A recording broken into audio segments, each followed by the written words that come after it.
আজ বানাবো বড়দিনের স্পেশাল গাজরের কেক। তার জন্য গাজরটাকে প্রথমে ঘষুনিতে ভালো করে ঘষে নেব। তারপর একটি পাত্রে ময়দা, সামান্য নুন, চিনি গুঁড়ো, বেকিং পাউডার, বেকিং সোডা এবং সামান্য আমুল দুধ দিয়ে ভালো করে মিশিয়ে নেব। এবারে একটি পাত্রে গরুর দুধ এবং সাদা তেল দিয়ে একটু মিশিয়ে নিয়ে ময়দার মিশ্রণ অল্প অল্প করে দিয়ে ভালো করে মিশিয়ে নেব। তারপর ঘষে রাখা গাজর, আমন্ড বাদাম, দারচিনি গুঁড়ো দিয়ে ভালো করে মিশিয়ে নেব।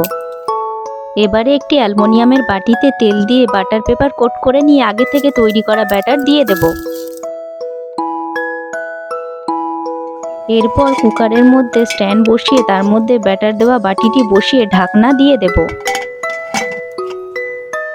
30 থেকে 40 মিনিট পর ঢাকনা খুলে একটি কাঠি দিয়ে চেক করে নামিয়ে নিলেই প্রস্তুত হয়ে যাবে আমার বড়দিনের স্পেশাল গাজরের কেক।